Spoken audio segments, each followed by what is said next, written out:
The house smelled like old wood and forgotten time. Eleanor Marsh stood in the doorway of her great-aunt Vivian's estate in Ashford, Connecticut, holding a ring of iron keys that clinked softly in the October wind.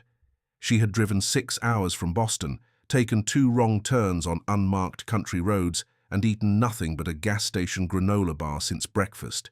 She was tired, hungry, and honestly, a little afraid, not of the house itself. The house was beautiful in the way that old things sometimes are.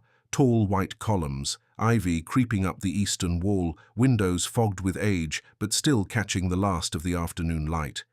No, Eleanor wasn't afraid of the building. She was afraid of what it meant. 3 weeks ago, Vivian Marsh had died at the age of 91, leaving behind no children, no husband, and, according to her attorney Gerald Howe, an estate of considerable complexity. Eleanor, her only living relative, had inherited everything. She had never been particularly close to Vivian.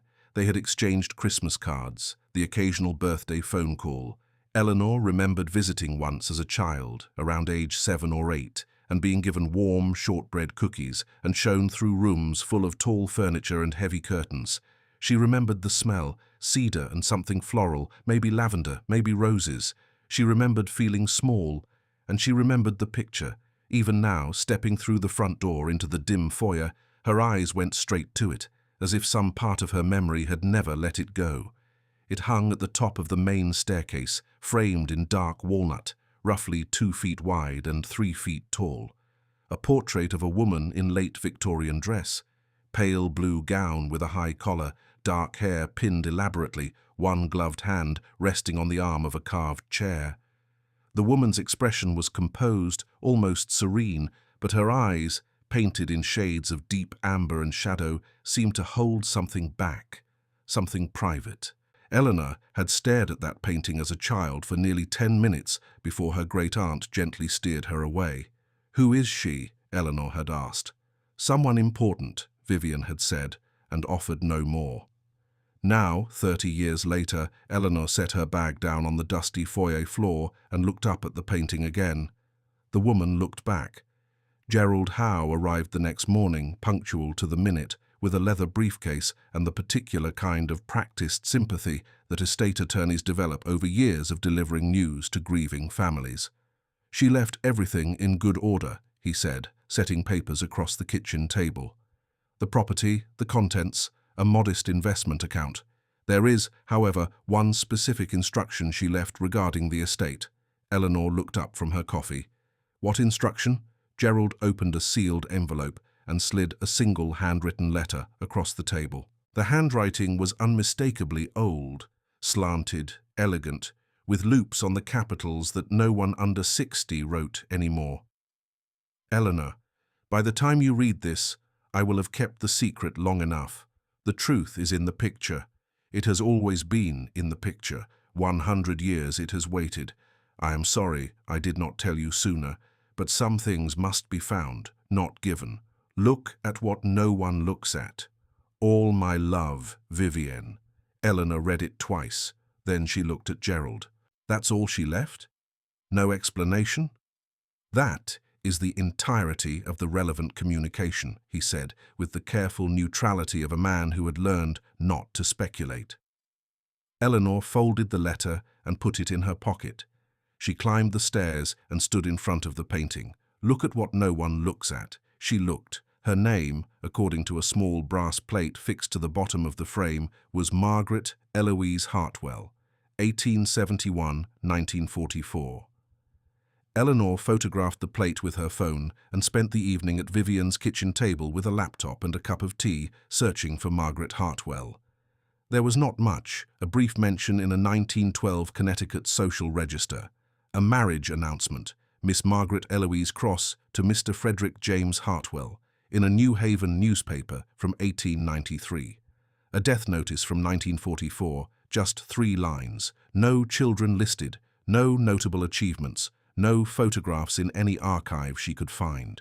What Eleanor did find, after 2 hours of searching, was a passing reference in a digitized local history of Ashford County. The Hartwell estate on Covington Road was notable for its collection of American paintings and decorative objects accumulated by Frederick Hartwell during his years in business.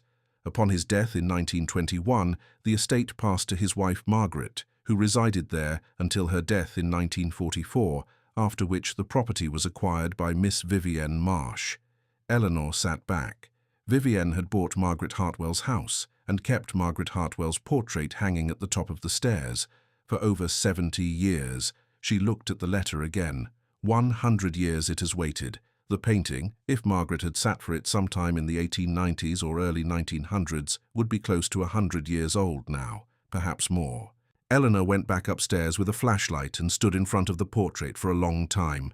She looked at the obvious things first: the woman's face, her clothing, the chair she rested her hand upon, carved with a pattern Eleanor couldn't quite identify. The background, a dark, indeterminate interior, neither clearly a room nor clearly nothing, the kind of background portrait painters used when the setting was meant to be irrelevant. Then she remembered the letter. Look at what no one looks at. She shifted her gaze away from Margaret's face, from those compelling amber eyes, and looked at everything else. The chair arm, carved with a repeating motif. She leaned closer with the flashlight. Leaves. No. She squinted. They were not leaves. They were keys. A row of tiny carved keys, repeated along the chair arm, almost invisible unless you were close and looking specifically. Eleanor's heart rate picked up slightly. She moved the flashlight slowly across the canvas, the gloved hand resting on the chair, the folds of the pale blue dress, the high lace collar, the pin at the throat. She had assumed it was decorative, a cameo perhaps. She leaned in until her nose was nearly touching the canvas. It was not a cameo. It was a locket, small, oval, painted in precise miniature detail by an artist who had clearly wanted it to be noticed, but only by someone who was looking. The locket was open, just slightly, and inside the open locket was something Eleanor could barely make out, a tiny shape too small to see clearly. She took out her phone and photographed it at maximum zoom. When she enlarged the image, she could just make out what was inside the painted locket, a number. The paint was fine and the image grainy, but it looked like 147. Eleanor stared at it for a long time. Then she went to find a ladder. The painting came down more easily than she expected. It was heavy. The frame was solid walnut, thick and old, but the wire on the back was intact, and Eleanor managed it carefully, setting the portrait face down on the hallway floor. The back of the canvas was covered in a layer of brown paper, the kind used to seal the backs of framed artwork. It was old, the paper was discolored, brittle at the edges, and in the lower left corner, slightly torn. Eleanor crouched and examined it with her flashlight. The paper had been reapplied at some point. She could see the ghost of old glue marks, the slight ridge where a previous layer had been removed and replaced. Someone had opened this frame and closed it again. She found a letter opener in Vivienne's study and came back. She hesitated for a moment. This was potentially a valuable antique, and she was about to damage it. Then she thought of her great-aunt's handwriting. Some things must be found, not given. She thought of the number 147 painted into a locket so small you'd need a magnifying glass to see it. She thought of 100 years. She worked the letter opener carefully under the edge of the paper and peeled. The paper came away in sections, dry and crisp, releasing a faint smell of age, something like old books or pressed flowers left too long in a drawer. Behind it was the raw canvas backing, and between the canvas and the frame, tucked into the lower edge where the frame's lip held a small gap, a folded piece of paper. Eleanor's hands were not entirely steady as she lifted it out. It was folded 4 times, the creases sharp and precise, the paper thin but not fragile, protected by the frame and the sealed backing. She unfolded it carefully on the hallway floor. It was a letter, the same slanted, looping handwriting as her great-aunt's, but younger, the ink darker, the lines less careful. Vivienne had written this a long time ago, before her hands shook. March 14th, 1962. To whoever finds this, my name is Vivienne Marsh. I am 37 years old, and I have just purchased the Hartwell estate at auction. The portrait of Margaret Hartwell came with the house. I nearly sold it. I am very glad I did not. The secret I'm about to describe has been hidden in this painting since 1923. I know this because Margaret Hartwell told me herself. Not directly, she died before I was born, but through the things she left behind. I have spent the past 8 months piecing it together. I am writing this down and hiding it here because I believe some truths are too important to die with one person. Perhaps by the time this is found, the danger will have passed. Perhaps whoever finds it will know what to do. Here is what I know. Margaret Eloise Cross was not, as her marriage announcement stated, the daughter of a Hartford textile merchant. She was the daughter of Amara Cross, born into slavery in South Carolina in 1842, freed in 1865, and never acknowledged in the records of Connecticut society. Margaret's father, Thomas Cross, was a white businessman. Margaret was light-skinned enough to pass, and she did. She married Frederick Hartwell in 1893 as a white woman of modest New England family.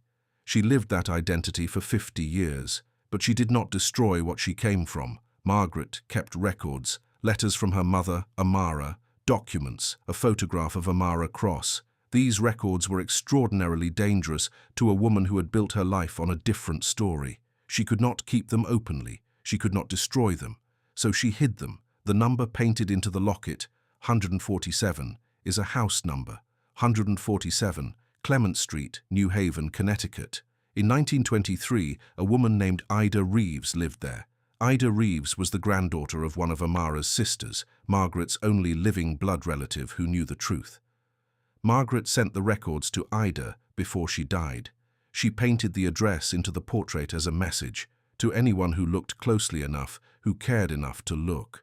I do not know if Ida Reeves is still living. I do not know if the records survived. But I know they existed, and I know they matter, because Amara Cross existed, and Margaret Hartwell existed, and the truth of who they were deserves to survive the story that was built to erase it. If you find this, please look. VM. Eleanor did not sleep that night. She sat at the kitchen table with Vivian's letter and her laptop, and she searched. Clement Street, New Haven. The street still existed, a residential block in the Dixwell neighborhood. She searched for Ida Reeves, New Haven. She found a death notice from 1978.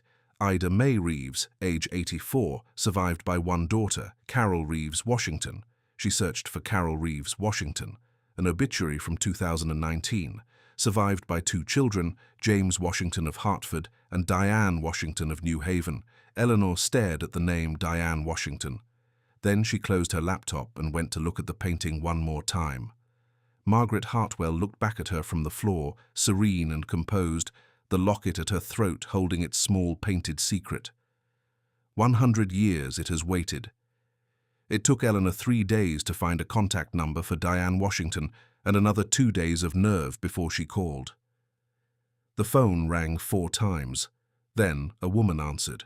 "Hello, Ms. Washington," Eleanor said. "My name is Eleanor Marsh. My great-aunt was Vivienne Marsh. She owned the Hartwell estate in Ashford." She paused. "I think I may have found something that belongs to your family." A long silence. "Ms. Marsh," Diane Washington said finally, her voice careful and controlled. "I have been waiting for this call my entire life. My grandmother told me someone would call someday. I didn't know if I believed her." Eleanor exhaled. "Can we meet?" Amara. They met at a coffee shop in New Haven, a neutral, bright, ordinary place that felt entirely wrong for the weight of what they were discussing.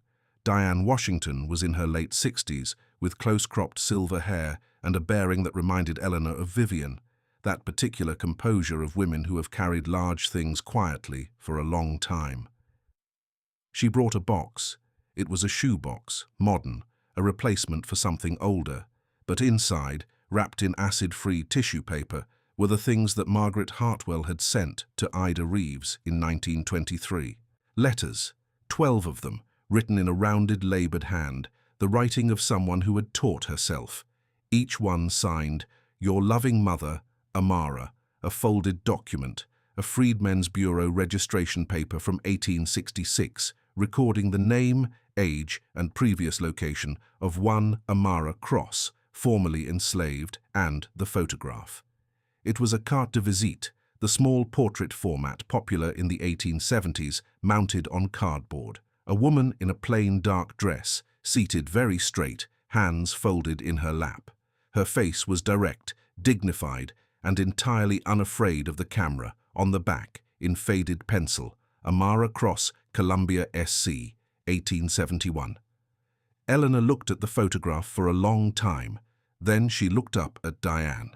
She sent all of this to your grandmother in 1923. Margaret sent a letter with it, Diane said.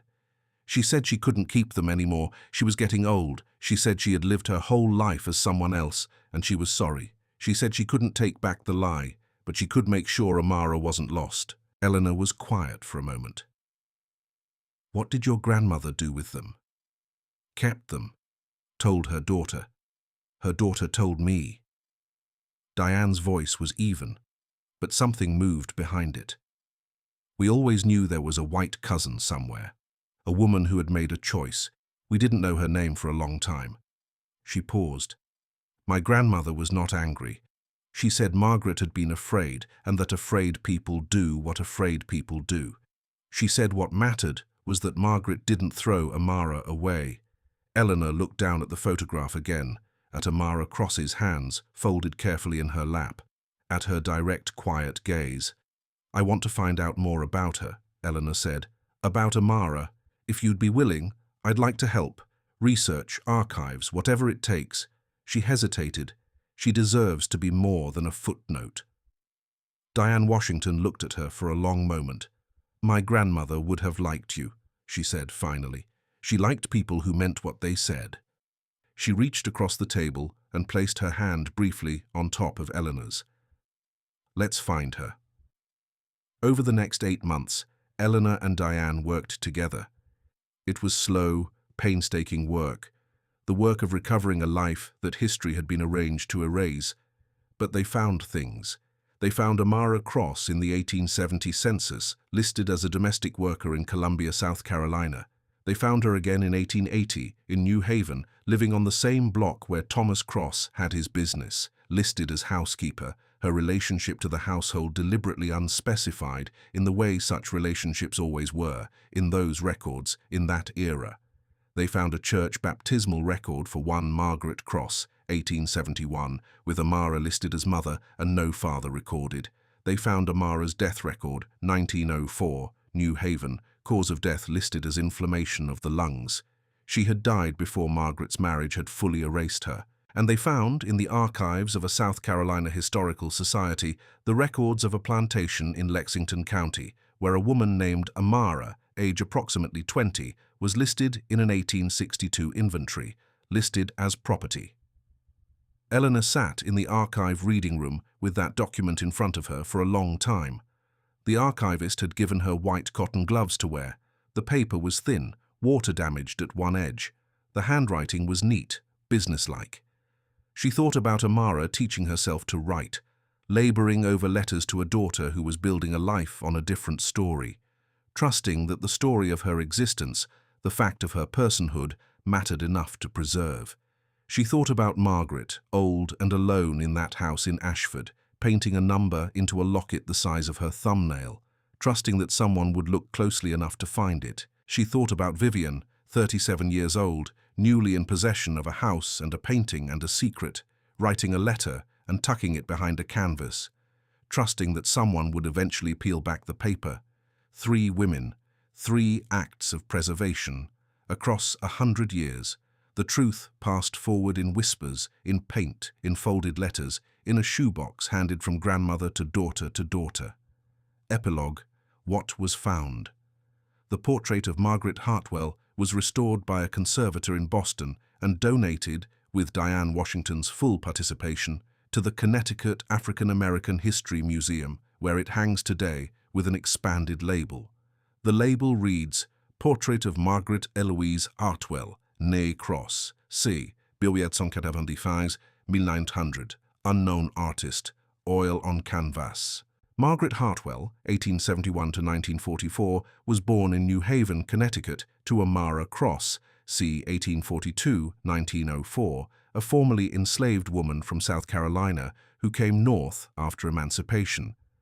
Margaret lived much of her life under a constructed identity that concealed her mother's history. Before her death, she took steps, to ensure that history was preserved. The locket painted at her throat contains, in miniature, an address, a message to anyone who looked closely enough.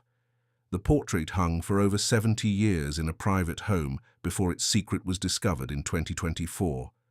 Amara Cross's letters, photograph, and Friedman's bureau registration are displayed in the adjacent case. Eleanor still visits the museum sometimes. She stands in front of the painting and looks at Margaret's amber eyes, knowing now what they held back, what they protected, what they quietly refused to give up. She looks at the locket, open just slightly at the throat, and she thinks of Amara Cross, who taught herself to write, who sent letters north, who left 12 pieces of paper as proof that she had existed and loved and mattered, and who trusted, somehow, across a distance she could never fully cross, that her daughter would not let her disappear entirely. The picture had held the secret for 100 years, but the secret was never really a secret. It was a door, left unlocked, waiting for someone to finally push it open. The end.